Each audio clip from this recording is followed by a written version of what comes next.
मंडळी, माझ्या first mini ब्लॉगमध्ये तुमचं स्वागत आहे। आज मी सुरमई फ्राय बनवत आहे, तुमच्यासोबत रेसिपी शेअर करते। बस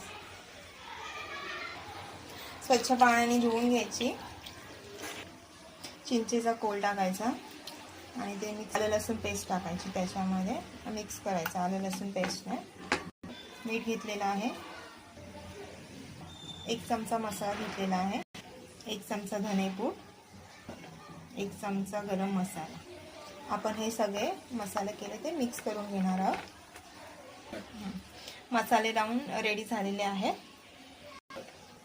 आपण रव्याचा पीठ घेणार आहोत,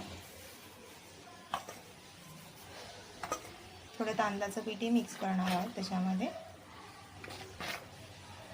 आणि थोडंसं चवीनुसार मीठ घेणार आहोत, कारण आपण त्याच्यामध्ये फर्स्ट जेव्हा घेतलं तेव्हा त्याच्यामध्ये मीठ घेतलेलं आहे।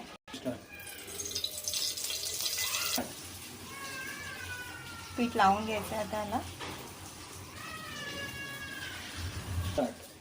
सगळ्यांना रव्याचं आणि तांदळाचं पीठ लावून घ्यायचं आहे, आणि आपण आता त्यांना तेलात पोहायला सांगणार आहोत। चला,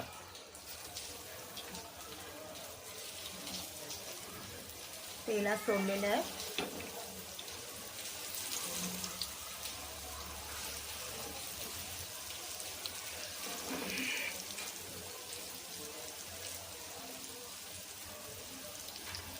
वरून थोडंसं लसूण टाकते मी।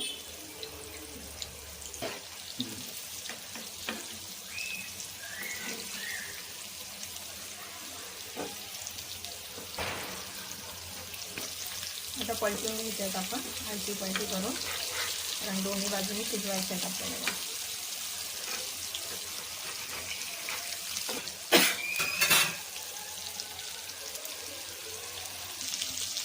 तुम्ही बघू शकता मस्त टेक्स्चर चेंज झालेला आहे, कलर खूप छान आलेला आहे। आता आपण परत पलटलेले आहेत,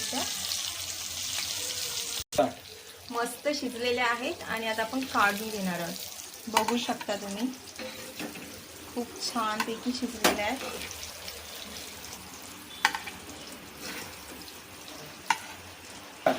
आणि अशा प्रकारे आपली सुरमई फ्राय रेडी झालेली आहे। अशाच नवनवीन व्हिडिओ बघण्यासाठी माझ्या चॅनलला लाईक आणि सबस्क्राईब करा।